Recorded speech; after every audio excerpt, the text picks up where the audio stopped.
speech I ever make, I always give glory to my Lord and Savior, Jesus Christ. Because he said if you don't acknowledge him, he's not going to acknowledge you. And when I come knocking out with him to let me in. And I also want to acknowledge my wife, Julie, because she's in this fight with me. So I want to thank her as well. And I want to acknowledge all of you for being here tonight, because we're in a race and we're in a fight. But I know how to fight. But I want to tell you guys something. I want to do some housekeeping before I give you my speech. Because I hear so many politicians stand in front of you and talk about there's peace through strength. And I was reading something today that sort of shocked me a little bit. And I want you guys to remember three numbers. I want you to remember 20,000, 40,000, and 22,000.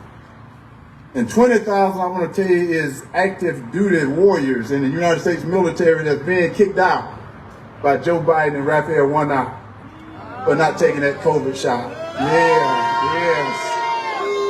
And then 40,000 are National Guardsmen that's being cut out of their military benefit by Joe Biden and Raphael Warnock for not taking that COVID shot.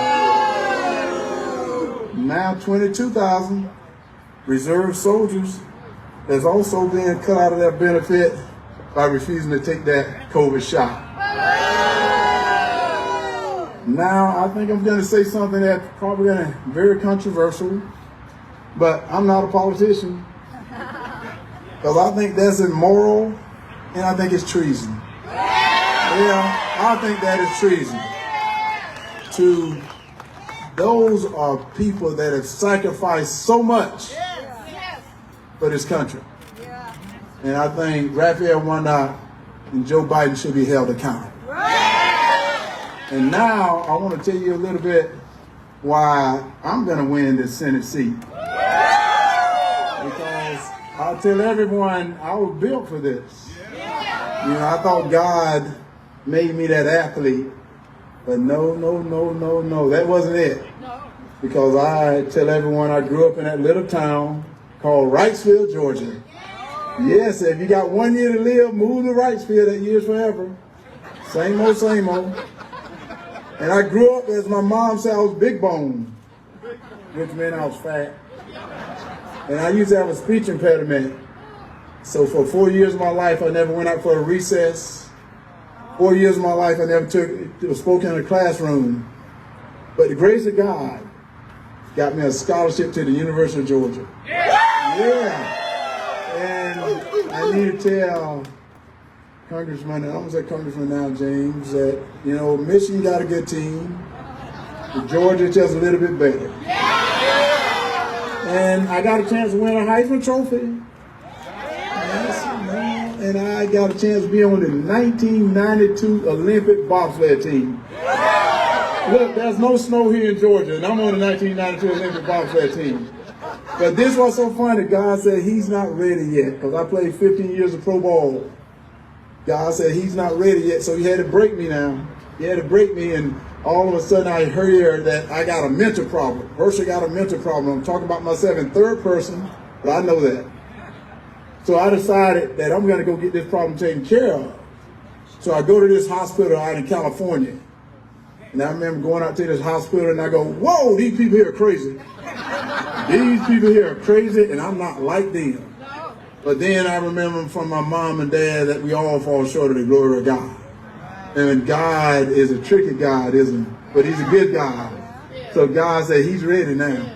So he's ready now. He's ready to go out and do what I need him to do. So I'm not that politician, because I'm that warrior for God that he's been looking for. Because I'm not afraid to tell people what they need to hear.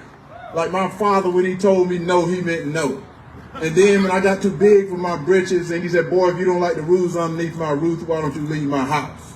That we may maybe need to tell some people here, if you don't like the rules of the United States, why don't you leave? Because we are the country together. Because God said he's ready now, because he's going up against a wolf in sheep's clothing. Yes, he is. He's going up against a man that all he talks about is the color of your skin.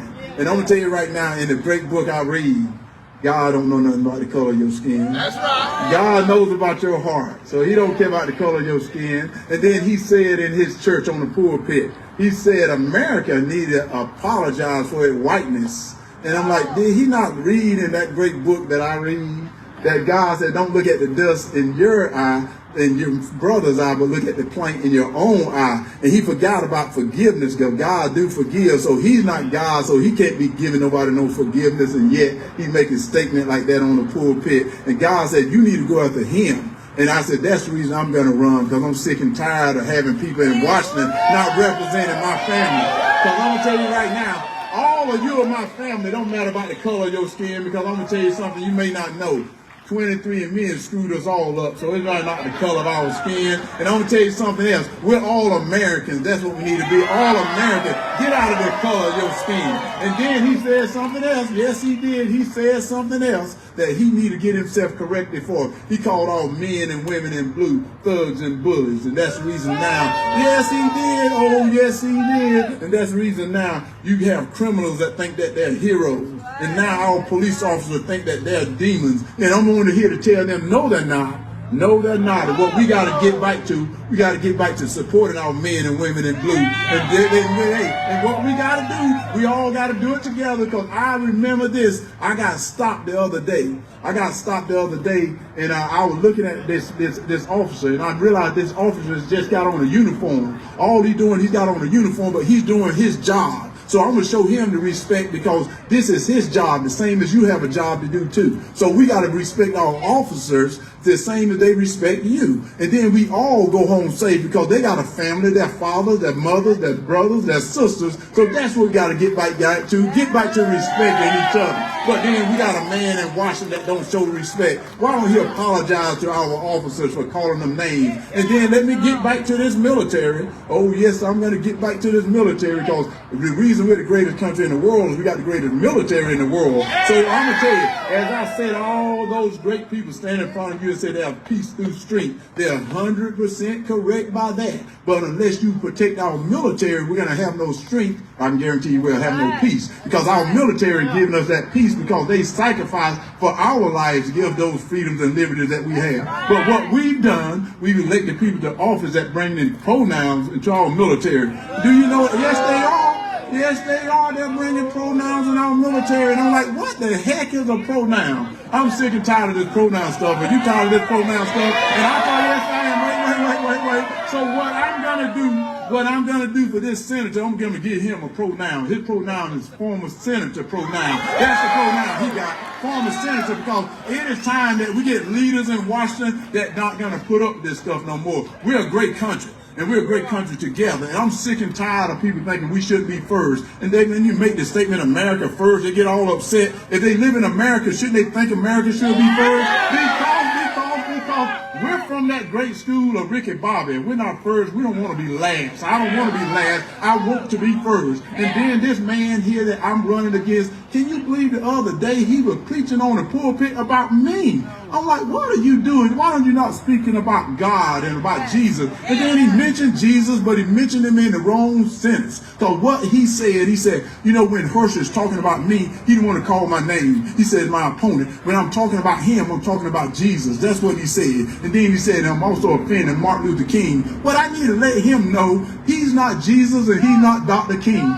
He's the one that's doing this to those poor people in Columbia Tower. That's what he was talking about, because he's getting rich, $7,400 a month, as he evict people that making $28 a month. Is he not ashamed of himself? He should have been ashamed of himself, but he's not, because he's that wolf in sheep's clothing. And y'all saw him, and I'm going to tell you this, anyone that know Herschel Walker should have known this right here. And y'all really think he can beat me in a debate? Let's be real here. Y'all really thought he could beat me in a debate? He showed up at that debate all looking good in those expensive suits that he wear, all walking that smooth walk. But he walked in into that podium, and he sit down and looked over at me, and I told him, and I started calling him out. He became Scooby-Doo at one time. Y'all saw that. Did y'all not see that? Because they asked him a question. If you can remember this, they asked him a question. They said, sir, will you support Biden in 2024? And he go, oh no. I said, yeah, he's that one-trick pony. He's that one-trick pony. And what I mean by that, they gave him the answer of what to say. But then all of a sudden, when he saw that somebody was going to come back at him, he had nothing to say. His eyes got real wide, and he was saying, man, that boy know a little bit more than I thought he knew. He should have known that before I got there.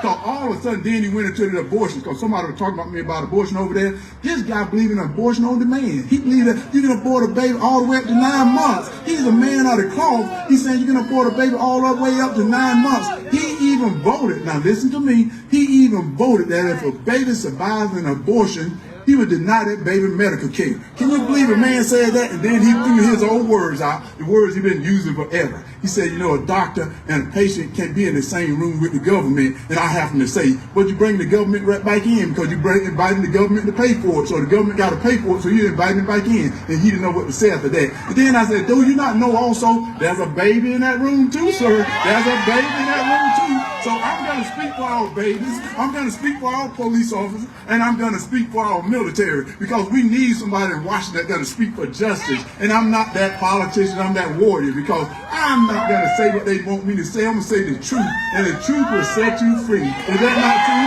The truth will set you free. And let me tell you this here. Let me tell you this here. And then all of a sudden, then I start seeing what he's doing to our kids. Can you believe that? This man is doing this to our kids. They're bringing critical race theory to the school. Yes, they are. Instead of teaching our kids how to read and write, critical race theory. And then they bringing gender ideologies and teaching our kids about man. And then all of a sudden they're putting men and women's sports. He voted to put men and women's sports. That's like putting Herschel Walker to compete against your daughter. I guarantee you don't want that. You do not want that. But then this is what you need to do. Instead of him having 87,000 IRS agents, why don't you get one of those agents to protect our kids in those schoolhouses? And that's what you need to do.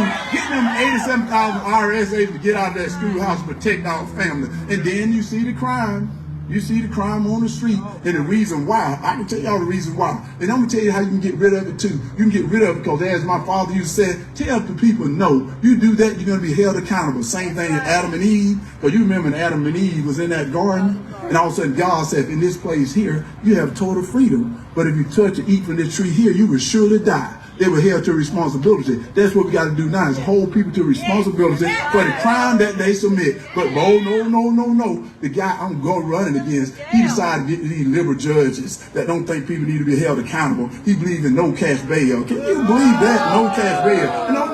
Yes, he does. And then he believes in releasing people from prison. I'm like, oh, wow, what can you believe that? Releasing people from prison? Now we're going to become prisoners in our own home because of Senator Warnock. In less than 2 short years, this is what he's done to us. And I said, not on my watch. Not on my watch. What we need to tell this senator what he need to do as he lead the people door, lead the people office, don't let that door hit him in the backside as he goes out of that office. Because he don't know. And then I remember him on this podium. He was on this podium saying, to be a senator, you got to know some stuff. I'm going to tell you, he don't know no stuff. I'm telling y'all the stuff he don't know. Because all the things he voted for, because they told Joe Biden that he was headed in the wrong direction. And all of a sudden, Senator Warnock voted with him 96% of the time. That means he don't know no stuff either. That ain't not mean that. And then all of a sudden, I happened to see this commercial he was running. He was running around the track in backwards. I'm like, dude, you headed backwards. That ain't the way you run around the track. You don't even know how to run around the track good. And then you heard the senator. The senator said they spent all that money against me, and it raised the sort of tide, which meant he don't know how to spend his money. So why is he spending your money? I'm gonna stop him from spending your money, because I'm gonna tell you what we're gonna do. We're gonna get back to being energy independent again. Y'all know what that means? What that means is we can drill for the oil and stuff right underneath our feet. We got it right here. And then, no. This is what's so funny. We can do it very environmental friendly. I don't know if y'all know this. They trying to trick you guys. And I've been telling this story about how they trying to trick you. You heard this story about this man that died early in life. Have y'all ever heard that story? Well, I'm going to tell it to you anyway if you heard it anyway. Listen to me now. That was this man died early in life. He died early in life. And as he got to heaven, he met St. Peter at the pearly gates. And St. Peter said, sir, you're here a little bit early right now. And your name ain't on the road. So you're the only one in history that's going to get an opportunity to decide where you want to go. He said, I'm going to take you to heaven and I'm going to take you to hell, and you get to determine where you like to be. So he puts him in this elevator, and he takes him all the way down to hell, and the doors open up. And that Senator Warnock trying to block me out, but he can't block me out. I can tell you that right now. He cannot block me out. So as he takes him down to hell, and the doors open up, and that was a party going on. and he sees some of his friends down there. He's having a good time. And after a couple of hours, St. Peter came to him and said, "You ready to go? You ready to go?" The guy said, "I got to leave now." He said, "Yes, you got a decision to make." He puts him in his elevator, and he takes him all the way up to heaven. They get to heaven, and there are people floating around on clouds, having a good time, just talking. Hallelujah. Yeah, singing hallelujah. And all of a sudden, in a couple of hours, St. Peter came to him and said, "Have you made your mind up? Have you made your mind up?" And the guy said, "Well, St. Pete, I hate to tell you this, I think I want to go to hell." So that seemed like my type of place. St. Peter said, "Okay," then he puts him in his elevator, sends him all the way back down to hell, and now the doors open up. And it's hot. People are crying, they're miserable. And the guy said, wait a minute, a couple of hours ago when I was here, there was a party going on. And Satan shows up and said, a couple of hours ago I was campaigning. And I said, that's what he's doing to us right now. Senator Warnock is lying to you, trying to take you down in that elevator and telling you that he's campaigning right now. He's lying to you and telling you this is a new normal. But your warrior is here to tell you this is not the new normal. We can do stuff for ourselves. We don't need other people doing it. And he's trying to tell us we can go to our enemies to ask for anything. Do they know the definition of enemy? I'm going to tell you the definition of an enemy because I've been reading, man. I've been reading. People that go to the University of Georgia can read. And I can tell you this right there.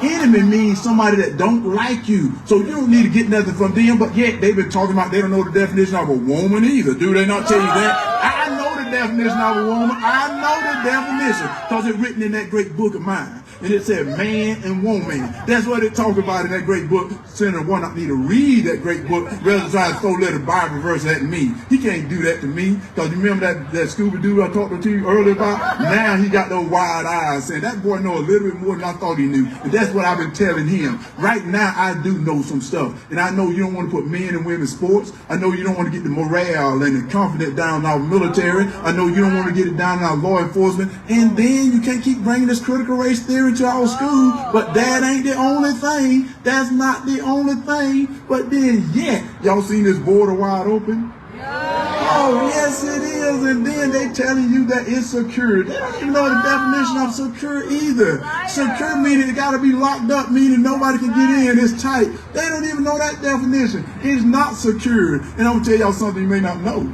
Because y'all probably saying, we're not a border state. You're 100% correct by that. But 70% of the drugs coming from that border goes through Atlanta, Georgia. So what we got to do is we got to secure that border. But the way you get it done is you got to get to the laws that's in the book on the border. They can just do that. It's easy to do it, but they don't want to do that because they want to tell you and take you down that elevator, tell you this is a new normal. I'm here to tell you, no, it's not. No, it's not. And I'm going to tell you this right now. They've been telling me they've been laughing because I talk about the Green New Deal. I'm going to tell you about this Green New Deal. I love the Green New Deal when we're ready for it, but we're not ready for it right now. Because I'm going to tell you this what's so funny. This is what's so funny. You know, we're a big agricultural state. Y'all may not know that, but I'm going to tell you that anyway. We're a big agricultural state. So I was meeting with a couple of farmers one day, and I asked them, I said, what will a combine cost today? They said about $500,000. I said, whoa, that's a lot of money. They have $500,000. So I threw something on them they wasn't ready for. I said, what would an electric combine cost? They said it cost about $1.8 million. I said, whoa, that's a whole lot of money. But somebody told me, there's Herschel. It only run for 2 hours, then you got to charge it. It won't work. It would not work, so people couldn't get their crops in on time. So when we get ready for it, then we can go to this Green New Deal. We're not ready for it right now, so we need to keep doing what we're doing and slowly move into it. You can't start doing it right away. That's what the problem is. They're taking you down in that elevator, telling you this is a new normal. This is not the new normal. We can do better. We can do better, and then we got to get back into this racism. Because didn't you believe that? They've been calling me names, all types of names they've been calling me like they're going to hurt my feelings. They don't know. If people hurt my feelings, I was a little boy. I'm not a little boy no more. I'm a man. And that's what you need to do. You got to be a man today. So what they've been calling me, y'all saw the other day, they called me a coon like it's going to scare me to death. Oh, yes, they did. Oh, yes, they did. But they don't realize I'm from the country. A coon is one of the smartest animals out there, so you ain't gonna hurt my feeling by calling me that name. You know what hurt my feeling? What hurt my feelings is that border is not secure. What hurt my feeling is the morale in the military is down. What hurt my feeling, the morale in our law enforcement is down. What hurt my feeling is the crime on the street. What hurt my feeling is overinflation. This is what Senator Warnock is giving you right now. And if you want something better, you got to get out and you got to vote. You got to vote. You got to vote. You got to vote. And how many of you have voted early already? How many of you have voted early already? And those that hadn't voted early, get out and vote. And if you got 10 friends, take them to get out and vote. If you don't have no friends, make some friends. Let's go out and vote. This is a serious job right now. We got to get this together. And I want to tell you something as my offensive lineman tell me. They used that, Herschel, follow me. I'll take you to the promised land. Oh, yes, they did. So I'm going to tell all of you, you vote for me. We all get to the promised land. So we get that together. We get that together, or we don't get that at all, because we're a family here. And I'm going to tell you, God loves you. What a day the Lord has made. Let us rejoice and be glad in it. God bless you now.